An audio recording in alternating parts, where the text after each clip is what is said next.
मैं भी पहले तो गुड मॉर्निंग बच्चों, अभी आपके कमेंट्स का रिस्पॉन्ड करेंगे। सबसे पहले तो मैं अपने आप को इंट्रोड्यूस कर देती हूँ। जानते हो? कुछ नहीं जानते बता देती हूँ।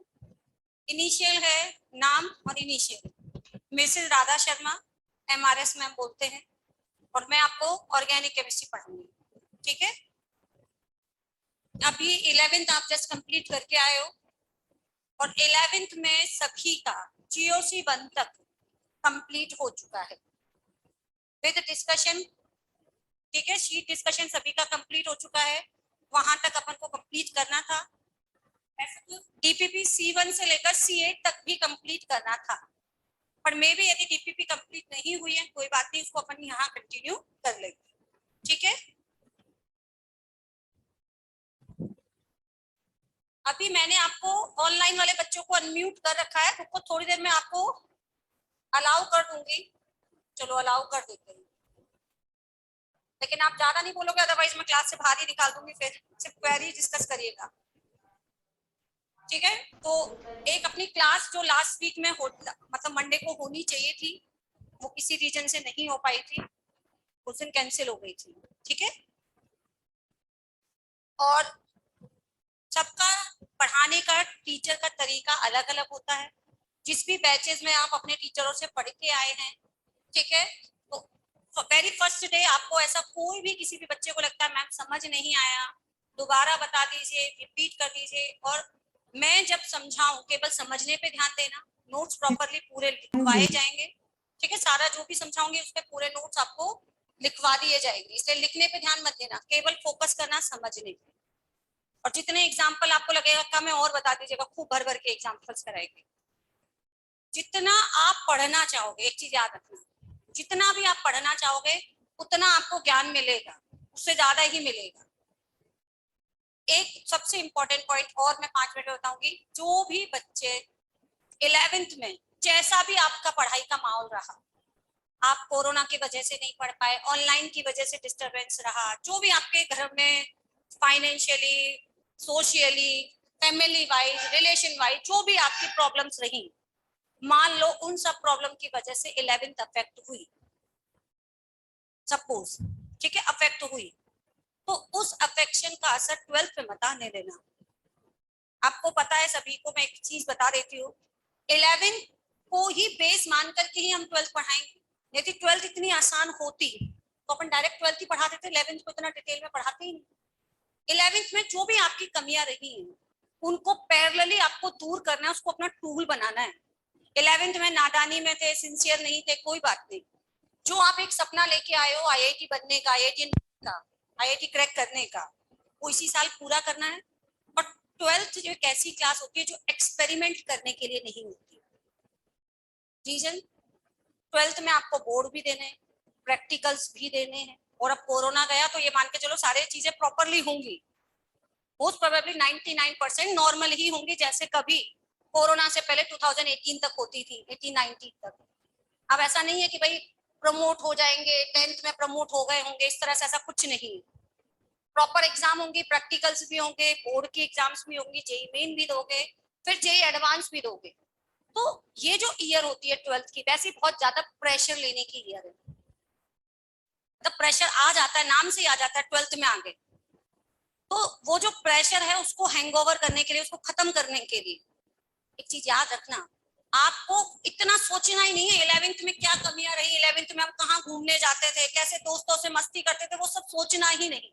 इतना सोचने के लिए आपके पास टाइम ही नहीं है, ये ध्यान रखो। आप केवल जो भी जैसे भी थे 11th में, 11th से पहले मान लीजिए, ठीक है, लाइट कभी कभी क्या बच्चा होता है घर से मैम आया होता है तो माइक बहुत गले अच्छा में होता पहन है, सकती हैं क्या? थोड़ा सा ट्रैक से निकल गया। क्या कह रहे हो बेटा? माइक गले में पहन सकती हैं? अभी आवाज आ रही है ना? हाँ, थोड़ा मतलब डिसकंटिन्यूअस। अच्छा, डिसकंटिन्यू हो जाता है, ठीक है, वो अभी अपन लगाएंगे, अभी रुको। तो आपको मेरा कहने का मीनिंग बस यही है कि सभी, जब आप 12th पढ़ोगे और आपको बीच में टाइम मिलेगा, बीच में 12th में स्टार्टिंग में टाइम मिलेगा, कैसे, जैसे आपको पता है सभी को, अभी अपना ये कोर्स चलेगा केवल 14 मार्च तक, 14 मार्च से लेकर के 3 अप्रैल तक आपकी छुट्टियां हैं, ठीक है। जो भी बच्चे बाहर के हैं, छुट्टियां हैं, मन करता है एंजॉय करने का, ठीक है, कि भाई पूरी तरह से एंजॉय करें, गेम खेलें और कोई पढ़ाई वढ़ाई नहीं करना। उस टाइम पे कोचिंग तो आओगे, कोचिंग फिर भी खुलेंगी, ये ध्यान रखना, टीचर्स अवेलेबल रहेंगे, डाउट क्लासेस लगेंगे। उस टाइम पे 11th के एक सभी बच्चों को लिस्ट बनानी है। कैसे लिस्ट बनानी है? 11th में हर बच्चे ने यदि पढ़ाई की है और आप अच्छे बच्चे हो तो आपके साथ 3 तरह के टॉपिक होंगे। एक टॉपिक तो बहुत स्ट्रॉन्ग, मतलब अच्छे से समझ आ गया। एक वो टॉपिक होगा जो थोड़ा सा माइल्ड होगा, मतलब एवरेज होगा, कुछ कुछ पोर्शन समझ आ गया, कुछ कुछ पोर्शन समझ नहीं आया। और कुछ चैप्टर ऐसे होंगे जो बिल्कुल ब्लैंक, बर्बाद, मतलब कम समझ आए, बहुत कम समझ आए, जिस भी रीजन से उड़ गए, आपके वजह से नहीं कर पाए अटेंड, तो वो आपसे बेटर कौन बता सकता है? हमने तो सारे पढ़ा दिए, कोचिंग वालों ने तो वो आपको और वो हर बच्चे का अलग अलग हो सकता है। उसकी लिस्ट बनाओ इन एवरी सब्जेक्ट। जो चैप्टर बिल्कुल बेकार हो गए उसको इम्प्रूव करने का टाइम आपको ये जो छुट्टियां मिलेंगी उसमें पढ़ना, टीचर से समझना, जो भी आपके रेजो सर पे पीडीओ डली हुई है उस सब टॉपिक की उनको दूर करना, क्योंकि एक भी चैप्टर बिल्कुल बेकार नहीं होना चाहिए, भले वो आपको एवरेजन आता हो।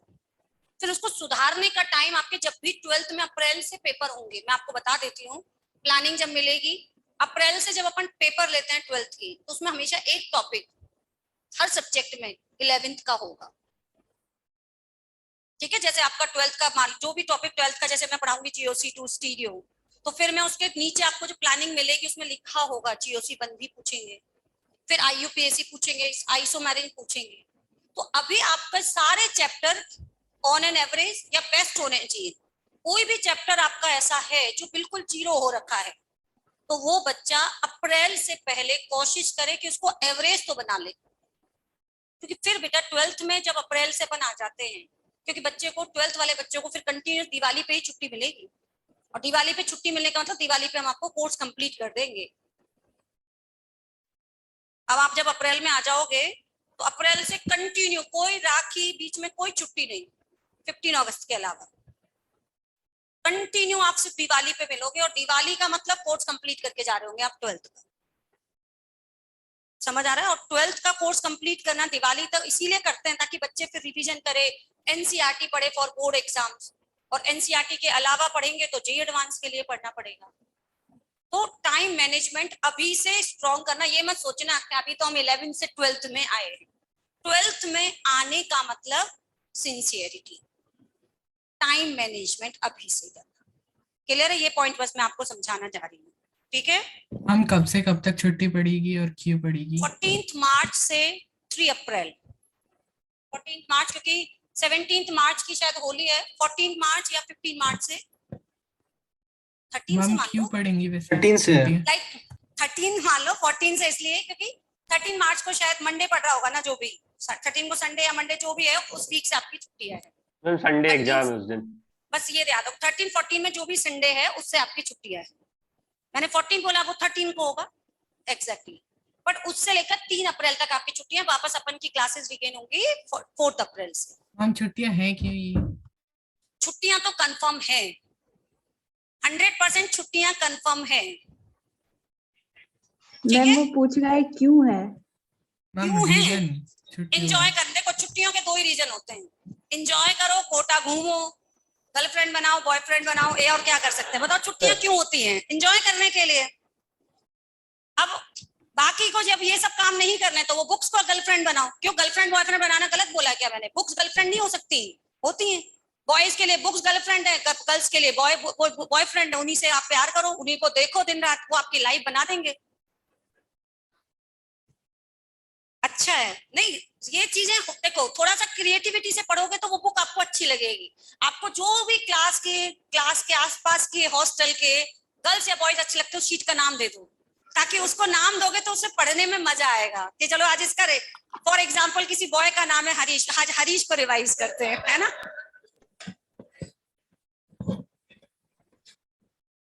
फिजिक्स में मैकेनिक्स आएगी तो मैकेनिक्स का रिवीजन, जो भी आप नाम लिखोगे तो अच्छा है ना। बुक्स को इंटरेस्टिंग बनाओ ताकि उसको आपको पढ़ने का मन करे उस टॉपिक को। मैं आपको पढ़ाऊंगी जीओसी से, ठीक है, GOC2 जो कि फर्दर पार्ट कंटिन्यू पार्ट ही है GOC का ही।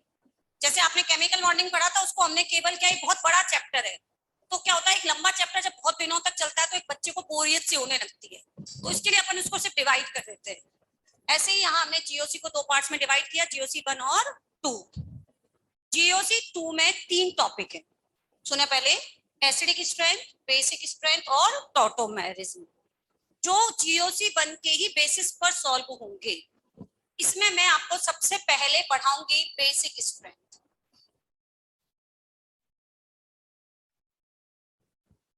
ठीक है, हेडिंग डालना है आपको, फर्स्ट टॉपिक।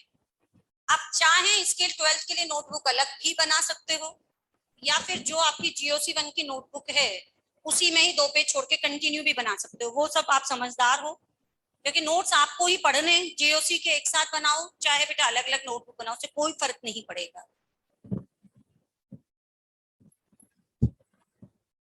वॉइस क्लियर आ रही है बेटा सभी को? Aditya? Yes ma'am. Yes ma'am, clear है।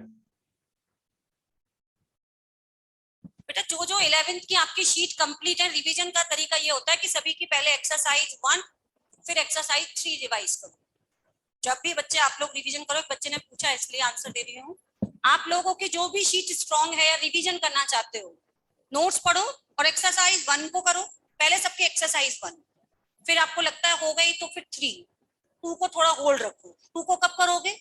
बीच में सपोज आपका 12th का हो गया, जब भी टाइम मिला तो उसकी एक्सरसाइज 2 रिवाइज कर ली, ताकि इस तरह रिवीजन करोगे। एक साथ तीनों एक्सरसाइज करोगे तो फिर एक ही शीट हो। सिर्फ एक टारगेट बना लो कि पहले मैं सारी 11th की केमिस्ट्री की एक्सरसाइज 1 रिवाइज करूंगा, और ये मेरे को जून तक करनी है। जून के बाद जब मेरी सबकी एक्सरसाइज 1 हो जाएगी तो सेकंड रिवीजन के फेज में मैं सबकी एक्सरसाइज 3 रिवाइज करूंगा। ये प्लानिंग तो आपको करनी पड़ेगी ना, तो अपना स्टडी प्लान बनाओ, तो like phase 1, phase 2, phase 3, 3 phase में मुझे 11th रिवाइज करनी है। उससे क्या होता है कि एक तो टाइम बच जाता है आपका, एक साथ एक्सरसाइज 1, 2, 3 तीनों करोगे तो वो एक ही चैप्टर बहुत दिनों तक कंटिन्यू होगा। सबकी आपको एक्सरसाइज 1 करनी है, टारगेट बना लो जून तक या मई तक मुझे सारी 11th की जितनी भी शीट हैं सबकी एक्सरसाइज 1 रिवाइज करनी है। फिर फेज 2 सबकी एक्सरसाइज 3 रिवाइज करनी है। जब तक एक्सरसाइज 1 और 2 करोगे, फिर एक तरह से वो चैप्टर रिवाइज हो रहा है ना आपका साथ में। फिर लास्ट में जब आपका इतने में आपका 12th का भी कोर्स पूरा हो जाएगा, फिर सबकी एक्सरसाइज 2 करो। 2 में आपको पता है ज्यादा मिक्स क्वेश्चन होते हैं, हार्ड लेवल के क्वेश्चन होते हैं, तो उससे अच्छी प्रिपरेशन हो जाती है। ज्योति ने पूछा था, अब लिखना नहीं है, केवल सिर्फ समझना, ठीक है। बेसिक स्ट्रेंथ टॉपिक है। बेसिक स्ट्रेंथ से पहले इसमें एक वर्ड आता है बेस। हमने बेस वर्ड, काफी साइंटिस्टों ने अलग अलग डेफिनेशन दी। सबसे पहली डेफिनेशन जो बेस की दी थी, that is given by Arrhenius. According to Arrhenius, any compound which can release H plus ion in their aqueous solution, that is known as acid. Any compound which can release OH minus in their aqueous solution, that is known as base. उसमें एक limitation थी, उसमें शर्त लिखी aqueous solution। बाद में पता चला ऐसे बहुत सारे कंपाउंड होते हैं जो बिना एक्वस मीडियम के भी H प्लस रिलीज करते हैं, OH माइनस भी रिलीज करते हैं, तो उसको क्या कहोगे? तो आरएनएस की डेफिनेशन को रॉन्ग कंसीडर किया गया। उसके बाद और भी आए, लेकिन जो वैल्यूएबल, मतलब जिसकी डेफिनेशन में थोड़ा दम था, जो कंसीडर किया गया, उसको अपन ने ही पढ़ा। Second definition given by Bronsted and Lowry. आपने ये नाम सुने होंगे सभी ने, आयनिक इक्विलिब्रियम में। ब्रॉन्स्टेड एंड लोरी के according, any compound which can release their proton in any phase in any solution. any phase का मतलब चाहे वो solid हो, चाहे liquid हो, चाहे गैस हो, किसी भी solution में किसी भी phase में यदि वो प्रोटॉन दे रहा है तो वो क्या कहलाएगा? ऐसा प्रोटॉन डोनर एटम क्या कहलाता है? लुईस ब्रॉन्स्टेड के अकॉर्डिंग एसिड। अब प्रोटॉन एक ने रिलीज किया है तो उस टाइम तक अपन ये मानते हैं कि जैसे इलेक्ट्रॉन कोई दे रहा है, एनर्जी कंजर्वेशन लॉ है, तो सिमिलरली किसी एक ने एटम रिलीज किया है तो नेचर में कोई ना कोई दूसरा एटम होगा, मॉलिक्यूल होगा, आयन होगा, जो उस प्रोटॉन को क्या करेगा? एक्सेप्ट। सेम उसका अपोजिट उसने नाम दिया, proton donor are known as acid, proton acceptor in any phase, in any medium, in any solution, that are known as base.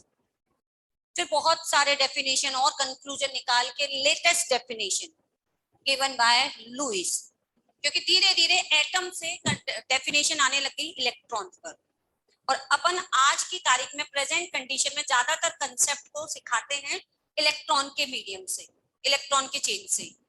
Louis के अकॉर्डिंग कोई भी इलेक्ट्रॉन डोनर स्पीशीज, कोई भी इलेक्ट्रॉन डोनर स्पीशीज क्या कहलाती है? बेस। और electron acceptor species क्या कहलाएगी? एसिड। याद रखोगे बेटा, प्रोटॉन डोनर किसने बोला था? ब्रॉन्स्टेड एंड लोरी। और ब्रॉन्स्टेड एंड लोरी के अकॉर्डिंग सपोज ये कोई कंपाउंड है, कोई बेस है P, जब ये प्रोटॉन लेगा ये कॉम्प्लेक्स बन गया, इसको मैं बेस बोल रही हूं, तो प्रोटॉन लेने के बाद बना हुआ जो कॉम्प्लेक्स है वो उसका क्या कहलाएगा? Conjugate acid. एक तरह से ये एक रिएक्शन हो गई, और किसी भी रिएक्शन को जब आप रिएक्टेंट एंड प्रोडक्ट से रिप्रेजेंट करते हो तो उस रिएक्शन का एक कांस्टेंट होता है, उस रिएक्शन के कांस्टेंट को लिख दूं मैं K। इस रिएक्शन का रेट कांस्टेंट क्या है? K। इक्विलिब्रियम कांस्टेंट या रिएक्शन का K, और B फॉर बेस। बेस का कांस्टेंट हो गया, और कांस्टेंट क्या होता है? रेट कांस्टेंट, प्रोडक्ट की कॉन्सेंट्रेशन अपॉन रिएक्टेंट की कॉन्सेंट्रेशन। यदि मैं इसको इक्वेशन के पॉइंट ऑफ व्यू से लिखूं तो मैं ऐसे लिख सकती हूँ Kb बराबर प्रोडक्ट की कॉन्सेंट्रेशन यानी concentration of conjugate acid upon concentration of base and proton. अब आप मुझे बताओ Kb की वैल्यू कब बढ़ेगी? इसको देख के, जब इस कॉम्प्लेक्स की वैल्यू बढ़ेगी, इस कॉम्प्लेक्स की कॉन्सेंट्रेशन तो क्या होनी चाहिए? बढ़नी चाहिए। और मीडियम के अंदर या उस सॉल्यूशन के अंदर H+ की कॉन्सेंट्रेशन क्या होनी चाहिए? कम। H+ की कॉन्सेंट्रेशन यानी डिनोमिनेटर जितना छोटा होगा, और ये कब छोटा होगा? जब इस H+ को ज्यादा से ज्यादा कौन एक्सेप्ट कर रहा होगा? तो ये जो भी बेस अपन ने लिया है, यानी प्रोटॉन एक्सेप्टिंग टेंडेंसी इंक्रीज होगी, या ये कहें कॉन्जुगेट एसिड बनने की टेंडेंसी जितनी ज्यादा होगी, बताओ बेसिक स्ट्रेंथ क्या होगी? बढ़ेगी। उसका Kb की वैल्यू क्या होगी? बढ़ेगी। और Kb बढ़ने का मतलब वो उतना स्ट्रॉन्ग क्या होता जा रहा है? बेस। बेस किसे कहते हैं? प्रोटॉन दे रहा है या ले रहा है। बेसिक स्ट्रेंथ क्या है? उसकी पावर का कंपैरिजन, कि वो दूसरे के कंपैरिजन में ज्यादा स्ट्रॉन्ग बेस है, दूसरे के कंपैरिजन में वो वीक बेस है। बेसिक स्ट्रेंथ कहलाता है, कंपेयर करना क्या कहलाता है? उसका बेसिक स्ट्रेंथ। क्लियर ये पॉइंट? जब हम सॉल्व करते हैं, आपने आयनिक इक्विलिब्रियम में भी पढ़ा, तो ये जो वैल्यू सॉल्व की जाती है तो आंसर आता है 10⁻⁻3, 10⁻⁻5, इस तरह से आएगा। तो ये जो वैल्यूज आती हैं वो हमेशा 10⁻³ इस तरह से आएंगी। लेकिन हमने इस ड्यूरेशन में एक वैल्यू दी थी पीएच स्केल। पीएच स्केल पे जो वैल्यूज होती हैं वो 10⁻⁻ में होती हैं या एक नॉर्मल नंबर में होती हैं? 1 2 3 नॉर्मल नंबर में होती है, 1 से लेके 14 तक। और आप यहाँ जो निकाल रहे हो वैल्यू, वो क्या निकल रही है? 10⁻³ -2 इस तरह से निकल रही है। तो उस वैल्यू को मैं पीएच स्केल की वैल्यू में चेंज करना चाहूँ तो बताओ क्या करूं? लॉग ले लूं उसका? यदि सपोज मेरे पास Kb की वैल्यू 10⁻⁻3 आई और मैं उसको पीएच स्केल पे डिनोट करना चाहती हूँ, तो बताओ मैं उसका क्या ले लूं? Minus log of. Minus log of लूंगी तो वो कितना आ जाएगा? 3 को क्या मैं आराम से पीएच स्केल पर रिप्रेजेंट कर सकती हूँ। तो जो Kb की वैल्यू आती है, Kb वैल्यू अपन इस तरह सॉल्व कर सकते हैं यदि हमें कॉन्सेंट्रेशन गिवन है, तो जो हमने आपको आयनिक इक्विलिब्रियम में सिखा दिया। हमें यदि वो वैल्यू किसमें चेंज करनी है? पीएच स्केल के रिगार्डिंग चेंज करनी है, तो मैं उसका क्या ले लूं? Minus log of. इन दोनों के बीच रिलेशन कैसा है? माइनस। तो आप मुझे बताइए, यदि Kb बढ़ रहा है तो pKb पर क्या फर्क पड़ेगा? यदि pKb ज्यादा आ रहा है तो pKb क्या आएगा? उसका कम आएगा। कम आएगा। मान लीजिए एक एसिड हमारे पास है Kb1 है 1 × 10⁻⁻3, Kb2 है 1 × 10⁻⁻5। बताओ इन दोनों में से किसकी Kb वैल्यू ज्यादा है? -3। तो बताओ pKb वैल्यू किसकी ज्यादा दिखाई दे रही है? इसका 3। इसका कितना आएगा? 5। तो Kb और pKb में जो रिलेशन होता है वो एक दूसरे के क्या होता है? इनवर्स। यदि सपोज मैं जब अभी क्वेश्चंस कराऊंगी और आपसे पूछे find out the compound which have highest pKb value, इसका मतलब वो क्या पूछना चाह रहा है? Find out that compound which have highest pKb value. तो हाईएस्ट पीकेबी यानी उसका केबी क्या हो गया, मिनिमम, और केबी मिनिमम है तो इसका मतलब कॉम्प्लेक्स बनने की जो कॉन्सेंट्रेशन है वो सबसे कम है। इसका मतलब वो क्या पूछ रहा है आपसे, वीकेस्ट बेस। क्लियर है पॉइंट? यदि पूछता है minimum K B, minimum K B, minimum K B का मतलब तो कोई weakest base, highest K B weakest base, minimum P K B, minimum P K B strongest base. सबसे पहले तो मैं क्वेश्चन किस तरह पूछे जाएंगे वो अभी मैं समझाऊंगी। पहले तो केबी और पीकेबी का क्वेश्चन समझ आ गया। यहाँ पे बी रिप्रेजेंट करता है बेस को, के इस रेट कांस्टेंट को रिप्रेजेंट करेगा। अब नेक्स्ट क्वेश्चन एक जो बहुत बढ़िया क्वेश्चन है, identify which can behave as a Lewis base. इनमें से कौन लुईस बेस है?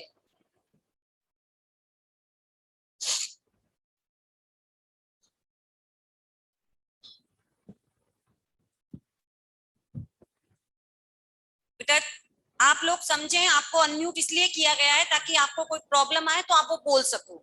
आप लोग अपना अपना माइक्रोफोन म्यूट रखो अभी। Identify which can behave as a Lewis base. इनमें से कौन लुईस बेस की तरह बिहेव करेगा? बताओ, लुईस बेस मैंने क्या बोला था? लुईस के according any compound which can donate electron. अब आप सोचो कोई भी स्पीशीज इलेक्ट्रॉन कब डोनेट करेगा?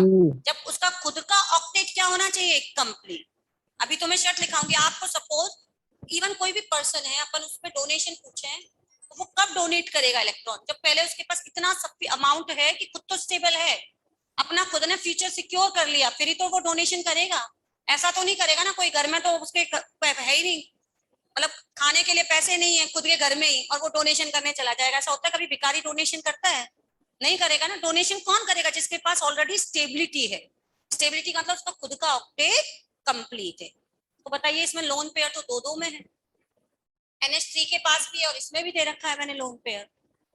क्या ये भी एक लुईस बेस है? सिर्फ लोन पेयर मत देखना, क्या देखना है साथ में, इसमें लोन पेयर तो मैंने बना के दिया लेकिन इसके पास टोटल इलेक्ट्रॉन कितने हैं? 6 मतलब इसका ऑक्टेट कैसा है, कंप्लीट या इनकम्प्लीट? जब ऑक्टेट इनकम्प्लीट है तो बताओ वो इलेक्ट्रॉन देना चाहेगा या बल्कि और चाहेगा कि इसको और मिल जाए? इसके पास इलेक्ट्रॉन है ही नहीं देने के लिए, इसके पास नहीं है, ये दे सकता है। उसके पास लुईस बेस के पास डोनेशन के लिए with complete octet at least 1 loan pair और 1 नेगेटिव चार्ज मस्ट प्रेजेंट, तभी वो लुईस बेस कहलाएगा। ठीक है, अब एक लास्ट पॉइंट और फिर लिखेंगे अपन जो भी समझा रहे हैं। पहले कंपैरिजन करना तो मैं सिखाऊंगी क्योंकि ये थोड़ा बहुत हमने अभी केमिकल बॉन्डिंग में पढ़ा है, इसलिए। चलो, PH3 और NH3 में which one is better Lewis base? NH3। Ammonia में और फॉस्फीन में यानी NH3 PH3 में बेटर लुईस बेस कौन है? NH3। NH3। बेटा क्यों? दोनों के पास लोन पेयर है। Ma'am 2s 2p2p। Ma'am vacant देखिए ऑर्बिटल। उसका रीजन, ये तो सही है answer ammonia. Ma'am vacant nitrogen orbital. के पास लोन पेयर है, nitrogen belong to second period element, उसके पास एक्स्ट्रा कोई वैकेंट p या d ऑर्बिटल नहीं, एक लोन पेयर है। सपोज प्रोटॉन इलेक्ट्रॉन मांगने आया, प्रोटॉन एक्सेप्टर भी तो बेस कहलाता है, प्रोटॉन इलेक्ट्रॉन मांगने आया तो नाइट्रोजन ने कहा मेरे पास लोन पेयर है, ये उधर इधर उधर कहीं डिलोकलाइज नहीं हो रहा, क्यों? क्योंकि ऑर्बिटल ही नहीं है, तो वो तुरंत उसको डोनेट कर देगा। फास्फोरस के पास भी सेम लोन पेयर है लेकिन फास्फोरस के पास एक्स्ट्रा वैकेंट p या d ऑर्बिटल अवेलेबल है, और एक्स्ट्रा ऑर्बिटल यदि सपोज उसी एलिमेंट के पास खूब सारे कमरे हैं, खाली हैं, तो वो उनको पहले डोनेट करेगा या अपने ही वैकेंट ऑर्बिटल में उनको डिलोकलाइज कर देगा? उनको डिलोकलाइज करेगा क्योंकि डिलोकलाइजेशन हमेशा स्टेबिलिटी को क्या करता है, बढ़ाता है। तो वो अपने ही ऑर्बिटल में इलेक्ट्रॉनों को डिलोकलाइज कर देता है, ना कि उनको डोनेट करना चाहता है। बोलते मैं क्यों करूं डोनेट, इतने सारे कमरे खाली पड़े, मैं तो मेरे ही कमरों में इनको इलेक्ट्रॉनों को डाल दूंगा। बेचारे नाइट्रोजन के पास ये चॉइस नहीं। अभी मैं कंपेयर करना सिखाऊंगी ये चीज, लेकिन थोड़ा सा केमिकल बॉन्डिंग के बेसिस पर अपन देखें, due to presence of extra vacant p and d orbital, phosphorus easily not donate their lone pair, जबकि नाइट्रोजन इजीली उनको डोनेट करेगा। ऐसे ही मान लीजिए अब आपको H2O दे दिया और अमोनिया दे दिया, थोड़ा सा सोच के बताएं, इन दोनों में बेटर लुईस बेस कौन है? इन दोनों में बेटर लुईस बेस कौन है? NH3. अमोनिया और वाटर में with reason. Ma'am less electronegativity. Ma'am less electronegative in nitrogen. Point नहीं पढ़ा रही हूँ मैं, वही चीज निकलवा रही हूँ जो थोड़ा बहुत अपन केमिकल बॉन्डिंग में पढ़ चुके हैं। Less electronegativity. Yes. राइट, बिल्कुल सही। इन दोनों में आप देखिए, इसके पास भी वैकेंट ऑर्बिटल नहीं है, that is also belong to second period. ये भी किस में बिलोंग करता है? सेकंड पीरियड में। वैकेंट ऑर्बिटल नहीं है, इसके भी दोनों लोन पेयर लोकेलाइज हैं। ये कह रहा है इसका भी लोन पेयर लोकेलाइज है, तो एक इलेक्ट्रॉन नेगेटिविटी भी तो वर्ड होता है। इसकी इलेक्ट्रॉन नेगेटिव, चाहे इसके पास दो दो लोन पेयर है, लेकिन है तो कंजूस, इलेक्ट्रॉन देगा ही नहीं, क्योंकि उसका नेचर कैसा है? इलेक्ट्रॉनों को होल्ड करके रखने का है। इसके कंपैरिजन में इसके पास चाहे एक ही लोन पेयर है, लेकिन वो कम कंजूस है, आसानी से इलेक्ट्रॉनों को क्या कर देगा? डोनेट कर देगा। तो बताओ ओवरऑल किसकी बेसिक स्ट्रेंथ ज्यादा आई? अमोनिया। पहले देखना है वैकेंट ऑर्बिटल है या नहीं है, वो अभी मैं लिखाऊंगी। मान लीजिए नहीं है तो अपन क्या देखेंगे? उसका EN, इलेक्ट्रॉन नेगेटिव। क्लियर? चलो पहले जो पढ़ाया है उसको लिखा देते हैं, अभी तक जो समझाया है इसको थोड़ा सा डेफिनेशन ऑफ क्वेश्चन। सबसे पहले तो बेस, पहली definition according to Arrhenius, any molecule or ion which can release OH minus ions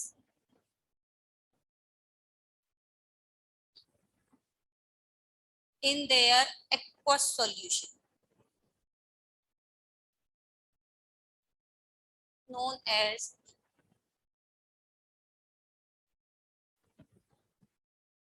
any molecule के बाद क्या लिखा any molecule oblique ion। है? Okay ma'am.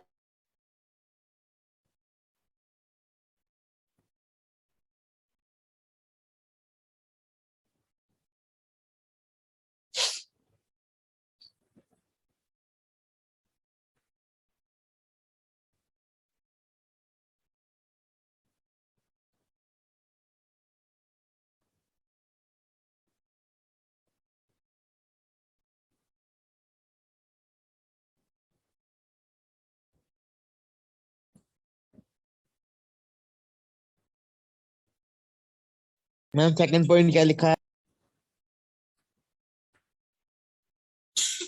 क्या बता?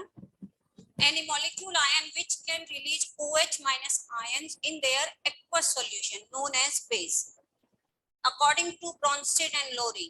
ये सारी चीजें मुझे लगता है आयनिक इक्विलिब्रियम में वैसे भी आप लिख चुके हो, लेकिन फिर भी मैं तो बेसिक पॉइंट मेरे हिसाब से मैं लिखा देती हूँ। Any proton acceptor species, species का मतलब होता है चाहे वो मॉलिक्यूल है, आयन है, कोई भी हो। Any proton acceptor species in any solution known as base। Ma'am first point और सेकंड पॉइंट आपने क्या लिख रखा है वो अभी?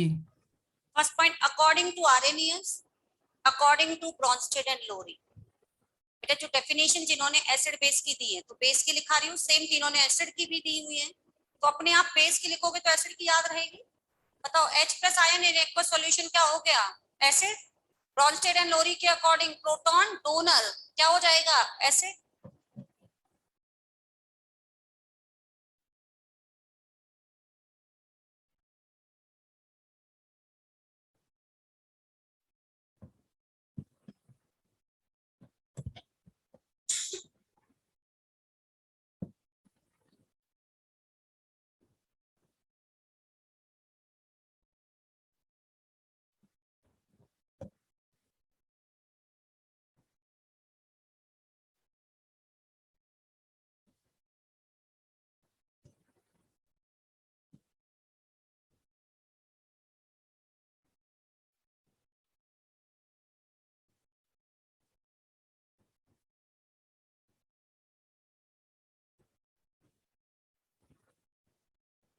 जैसे आप मुझे बताइएगा H2O का कॉन्जुगेट एसिड क्या होगा?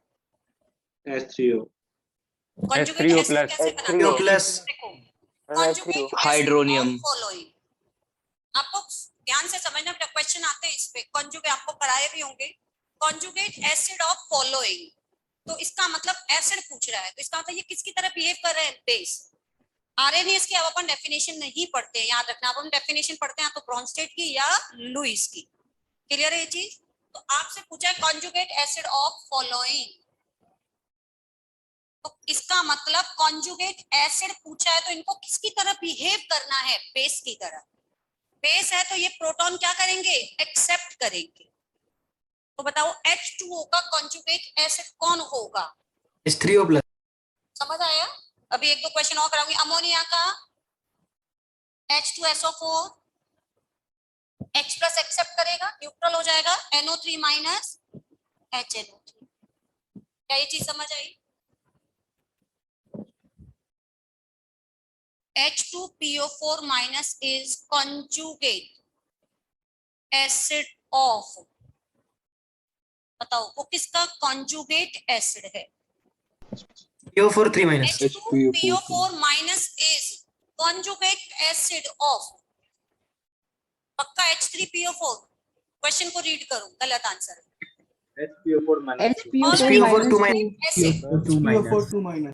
H2PO4 is conjugate acid of X, तो आंसर क्या है इसका? HPO4 minus 2।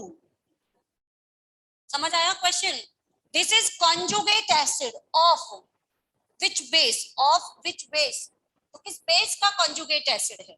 जिसका मतलब अब आपसे वो बेस निकलवा रहा है, उसमें मैंने बेस दिया है, conjugate acid निकलवा रहा है। क्या ये पॉइंट क्लियर है? देखो अब इसमें प्रोटॉन जब ऐड करोगे तो क्या यही चीज बनेगी? H2PO4 minus. समझ आ गया क्वेश्चन? This is base.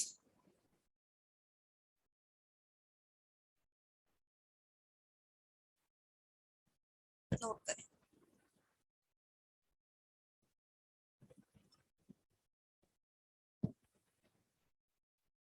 पहले ये लिखिएगा, उसके बाद वो क्वेश्चन और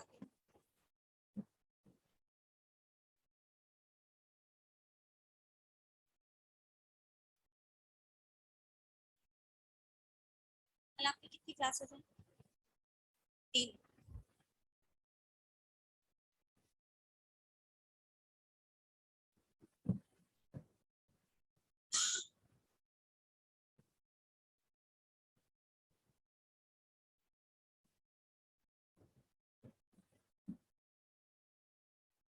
हाँ बेटा आयुष, बैच शफलिंग ऑनलाइन में भी होगी।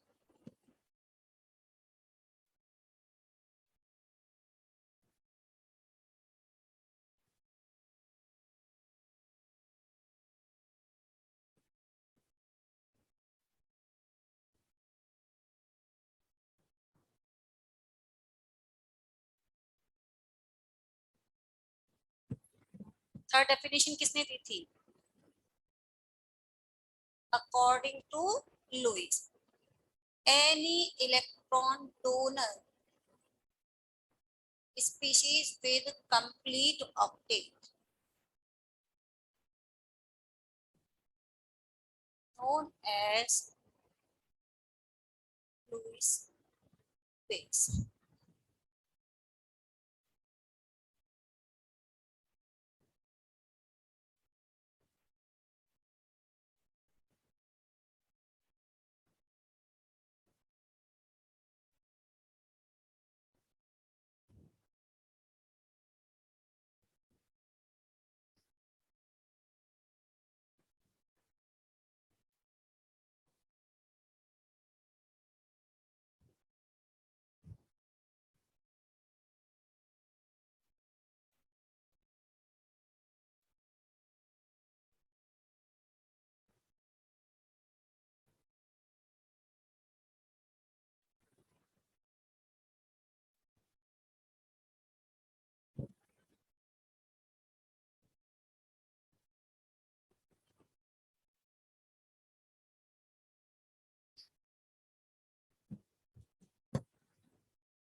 अभी तो बेटा अपन का जो ग्रुप बनाया हुआ है, ग्रुप बना दिया है, वो अभी सारे सब्जेक्ट्स का कॉमन ही बनाया है, वो कोचिंग की तरफ से बनाया है। अपन को ऐसा लगेगा तो अपन ऑर्गेनिक का अलग से ग्रुप बना लेंगे, ठीक है।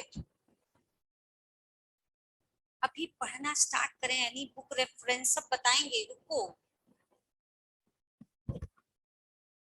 एक क्लास में सब जानना है, आज तो यही आज के दिन ही आईआईटी क्रैक करना है, पूरा पेपर कैसे आता है सब बता दो, अभी पढ़ तो लो।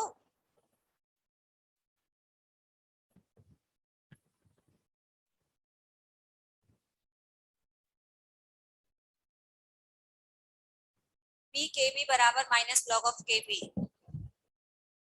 के बी इंक्रीज होगा तो पी के बी डिक्रीज होगा, बेसिक स्ट्रेंथ बढ़ेगी।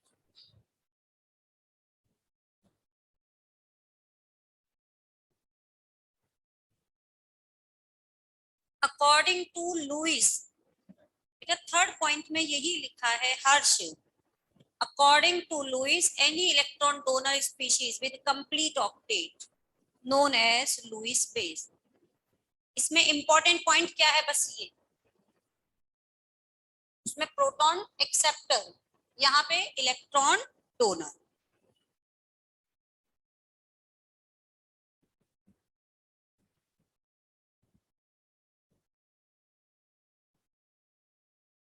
आपने जो ये बैच बनाया वो बनाया A3 और A5 के, ठीक है, दोनों।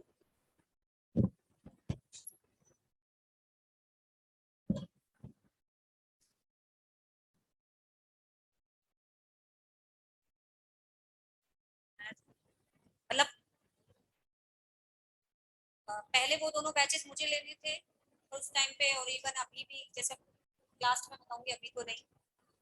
मैंने इस पहले भी वो बैचेस इसलिए नहीं लिए, और आज भी मतलब चलो अब बता देती हूँ, थोड़ा सा शेयर कर देती हूँ।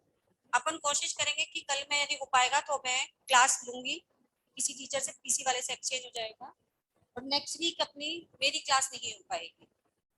मतलब मेरी सिस्टर को कोई प्रॉब्लम है जयपुर में, आईसीयू में है, और मुझे जाना है कल या फिर परसों, मैं निकलूंगी 100%, हो सकेगा तो कल। और इसी वजह से मैं क्लास नहीं ले पा रही थी पहले, फिर सर ने कहा नहीं मैम क्लास तो ले लो, मैं क्लास तो ले रही हूँ। कोशिश हो जाएगी कल पीसी की क्लास मुझे मिल जाएगी तो वो मेरी जगह सैटरडे को ले लेंगे, क्योंकि अपनी अभी क्लास सैटरडे को लगी हुई है। नेक्स्ट वीक आपको कोई ऑर्गेनिक में सब्स्टिट्यूट नहीं आएगा, फिजिकल की फ्रीक्वेंसी बढ़ा देते हैं, उससे नेक्स्ट वीक फिर मेरी लग जाएगी क्लासेस, ठीक है। तो मतलब होता है ना, अभी तो बैच बना है, फिर आपको लगा होगा कि टीचर अभी से पढ़ाने नहीं आ रहा, लेकिन मेरी सिचुएशन ऐसी थी कि मैं खुद तो पहले समझ ही नहीं पा रही, बेचारे बच्चों को कैसे बताऊंगी, कहना चाहिए नहीं कहना चाहिए, बट मुझे लगता है समझ जाएंगे प्रॉब्लम को, पढ़ना है, ठीक है। अब इमरजेंसी वहां पे भी मेरे घर में ऐसी आ रखी है कि जाना पड़ेगा।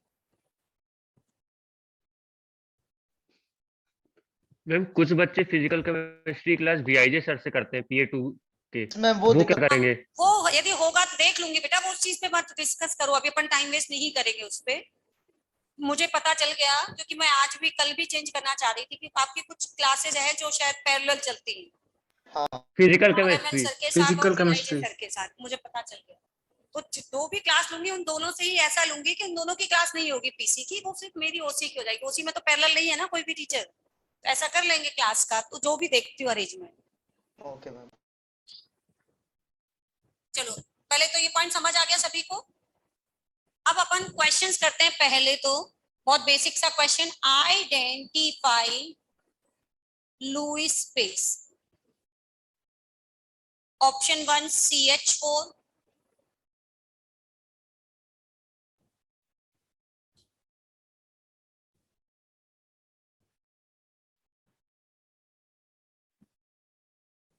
NH3। बहुत बेसिक से बहुत छोटे छोटे से क्वेश्चन के फॉर्म में ही शुरू से अपन हर टॉपिक को स्ट्रॉन्ग ऐसे करना है कि आपको जैसे पहला चीज लुईस बेस कौन है, सिर्फ ये आइडेंटिफाई करना आपको आना चाहिए।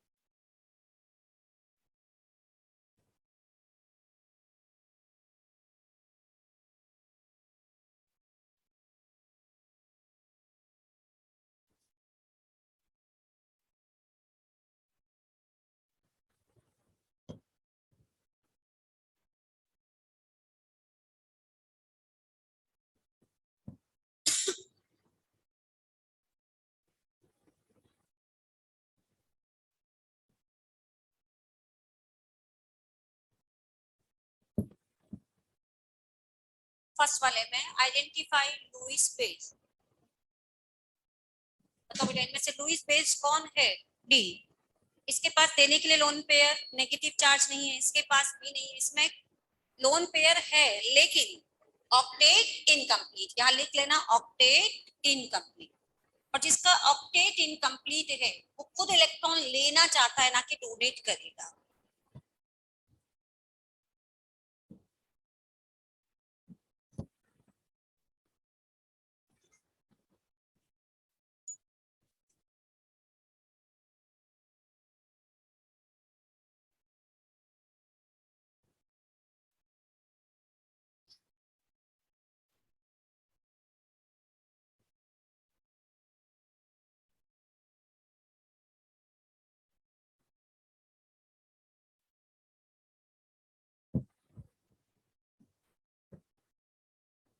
Compare Lewis basic character in ammonia and C. BH3।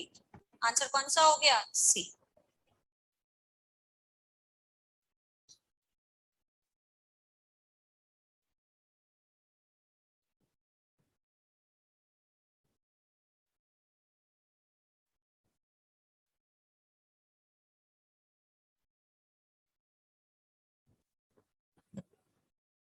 अब अपन ओवरऑल बेसिक स्ट्रेंथ को कंपेयर करने के जो स्टेप सीखेंगे।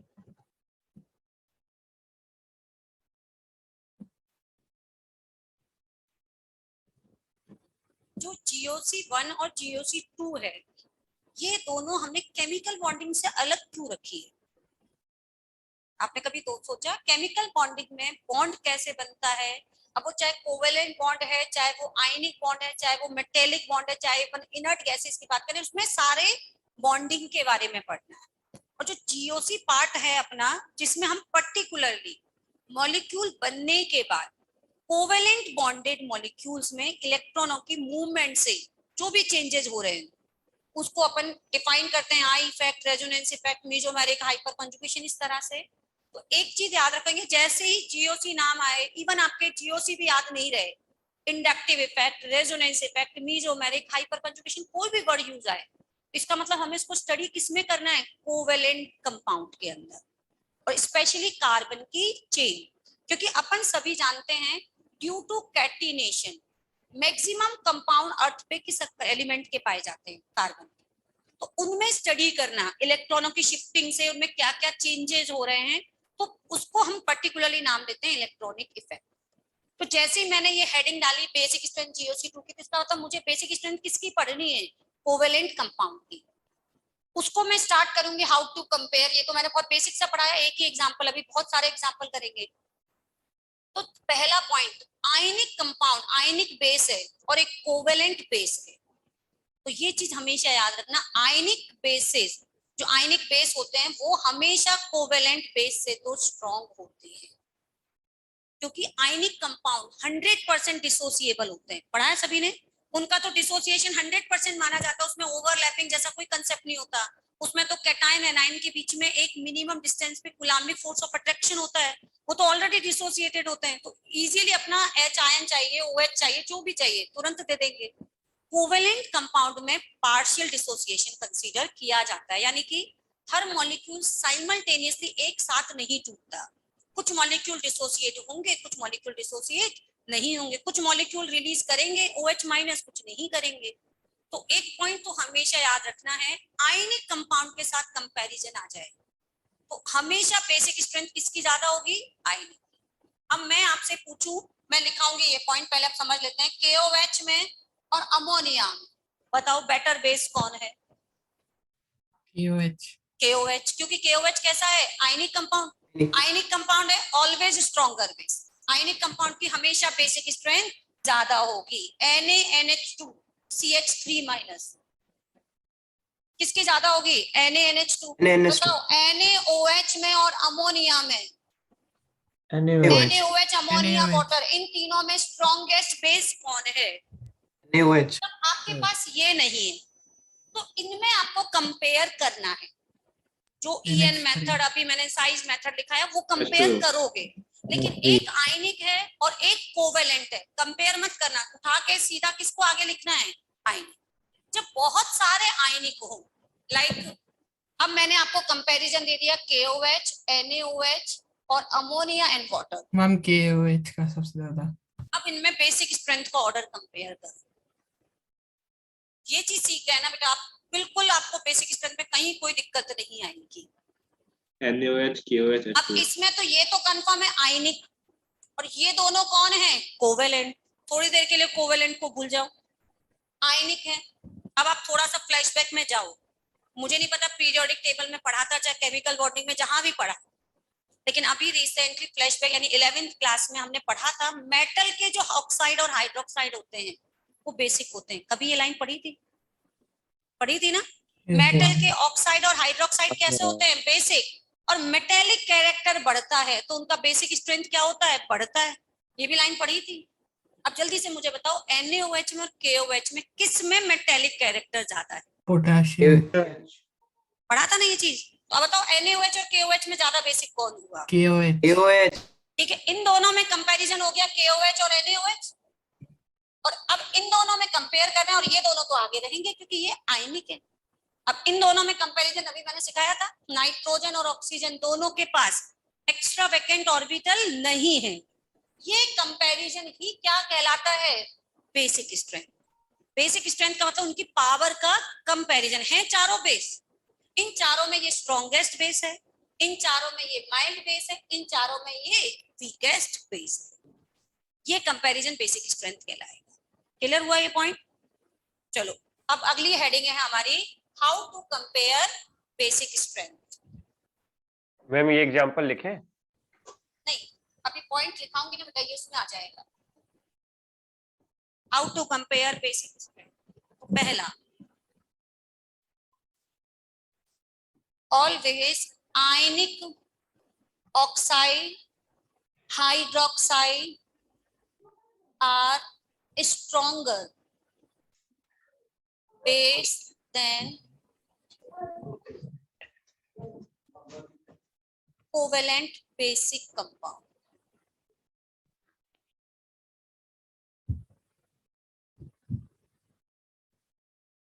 Always ionic oxide hydroxides are stronger base than covalent basic compound.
KOH में और अमोनिया में बेटा कंपेयर बेसिक स्ट्रेंथ अभी समझा दिया था। KOH और अमोनिया में बेटर बेस कौन है? KOH। रीजन सभी को समझ आ गया? KOH कैसा है? आयनिक, चाहे तो अमोनिया के ब्रैकेट में लिख दो कोवेलेंट। NaNH2 जिसको बोलते हैं सोडामाइड, और अमोनिया सोडामाइड, और अमोनिया में बेटर बेस कौन है? सोडामाइड। क्यों? क्योंकि वही Na+NH2-, NaOH sodium hydroxide and water. Next में ऑर्डर बोलो, KOH, KOH, NaOH, फिर अमोनिया, फिर वाटर। जिसको समझ नहीं आए उसके नीचे उसका रीजन लिखना तो लिख सकते हो। KOH और NaOH को कैसे कंपेयर किया? मेटेलिक प्रॉपर्टी, चाहे तो ब्रैकेट में साइड में लिख लो, metallic property increases, nature of basic oxide increases. Ma'am इसमें कोई एक्सेप्शन होता है? नहीं, ऑलवेज लिखा है ना आगे। तो उसका रीजन है कि वो 100% डिसोसिएबल और पार्शियली डिसोसिएबल कंसीडर किए जाते हैं। तो वो जो कॉन्सेंट्रेशन आएगी, जो अपन कॉम्प्लेक्स बनाते हैं, के भी क्या है, एक कांस्टेंट है रिएक्शन का। तो आयनिक कंपाउंड 100% डिसोसिएबल होने की वजह से उसका जो रेट कांस्टेंट है, उसमें OH आयन की कॉन्सेंट्रेशन क्या आएगी, ज्यादा आएगी। कैल्शियम हाइड्रोक्साइड एंड वाटर,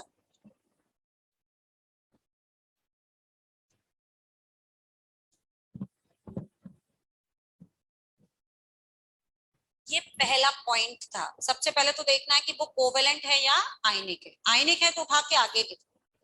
अब आते हैं अपन, मान लीजिए सारे ही कोवेलेंट हैं, पहले फिर से समझो उसके बाद लिखेंगे, ये नोट कर लो। जब तक सारे कोवेलेंट कंपाउंड ही दे रखे हैं और उनको कंपेयर करना है, तो first of all identify electron donor atom. What is the meaning of electron donor atom?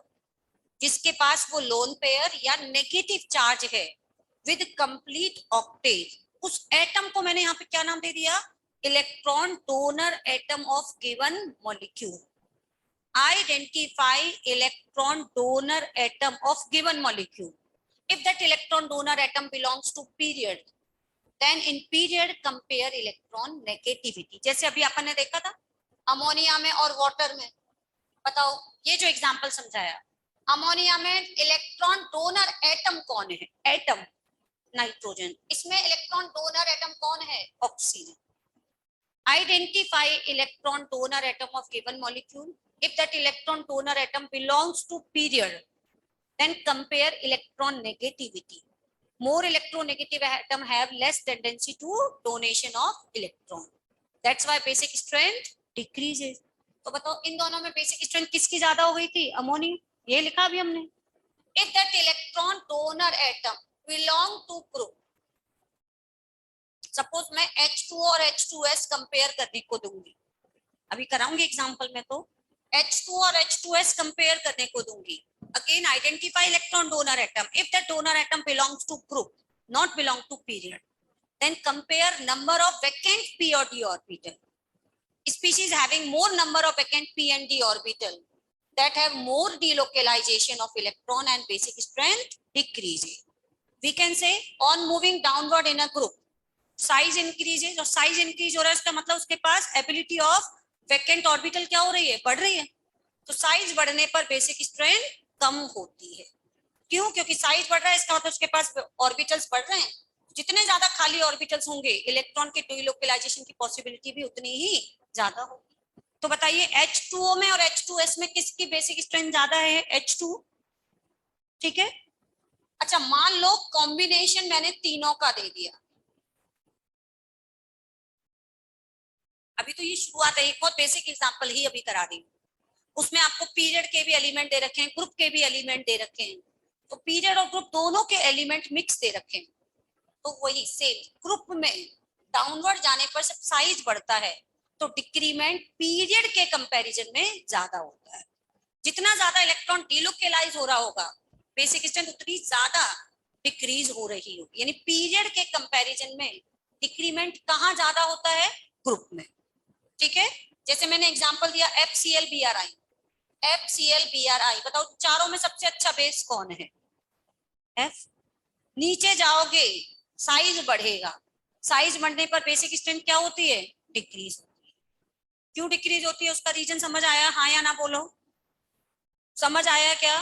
अब मान लीजिए मैंने आपको एग्जांपल दिया है ammonia CH3 minus H2O H2S I minus. आराम से देखो, पहले PH3 भी लिख देती हूँ और I माइनस। मैं लिखाऊंगी उससे पहले केवल समझो, ताकि जब लिखेंगे तो वो और अच्छे से समझ आएगी। इनमें सबसे बुरा बेस कौन है, कैसे, जो भी एलिमेंट है, ये डोनर एटम बताओ कौन है, ये donor atom carbon, minus charge hydrogen पे है या कार्बन पे है।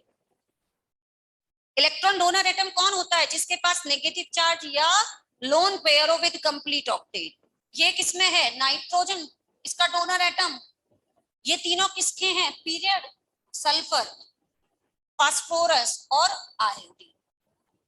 इतना नीचे आ गए। मैंने अभी क्या सिखाया, इधर जाने पे भी डिक्रीज होगी, नीचे जाने पर भी डिक्रीज होगी, लेकिन नीचे जाने पर डिक्रीमेंट ज्यादा होता है। तो बताओ उनमें सबसे बुरा बेस कौन सा है। जैसे आप ये अरेंज करोगे, सबसे बुरा बेस कौन है, आई, सबसे अच्छा बेस कौन है, सबसे अच्छा बेस कौन है, कार्बन। ऑर्डर बोलो, carbon, nitrogen, oxygen, phosphorus, sulphur, iodine. Arrange हुआ ऑर्डर, तो फिर पूरा उसमें से देखकर लिखते रहो। क्या ये चीज समझ आई सभी को। चलो लिखते हैं पहले second point. if all given species are covalent, then first identify electron donor atom. Atom having lone pair or negative charge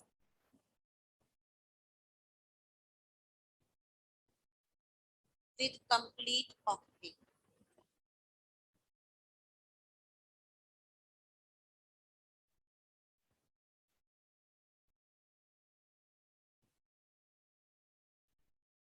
If all given species are covalent, then first identify electron donor atom. What is electron donor atom? Atom having lone pair or negative charge with complete octet. इसी का ही part है। If electron donor atom belong to period, compare En. Electron negativity increases, then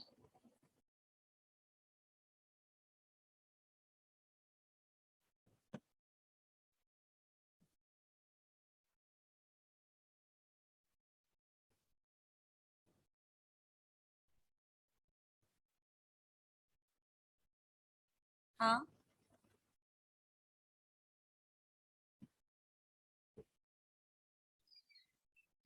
आयनिक में नहीं, ये पिछले पहली line क्या लिखी है, सेकंड लाइन रिपीट कर दो। पहली लाइन क्या लिखी है, कोवेलेंट। आयनिक में नहीं देखना, वहां पे रीजन होता है मेटेलिक ऑक्साइड, ठीक है। आयनिक में ग्रुप ऑफ पीरियड नहीं देखते हैं, आयनिक में देखना है मेटेलिक नेचर और नॉन मेटेलिक नेचर। कोवेलेंट में लाइन क्या लिखी है, if all given species are covalent, पहली लाइन ही यहीं से स्टार्ट की है। Then first identify electron donor atom, atom having lone pair और negative charge with complete octet, जिसके पास नेगेटिव चार्ज या लोन पेयर है उसको अपन क्या कह रहे हैं, इलेक्ट्रॉन डोनर एटम। याद रखें बेटा, किसमें, कोवेलेंट कंपाउंड में। Electron donor atom belong to period, compare En।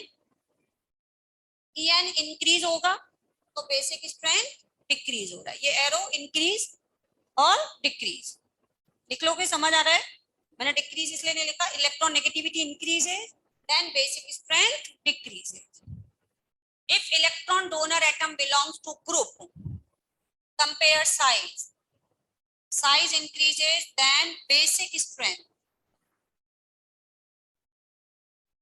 Decrease.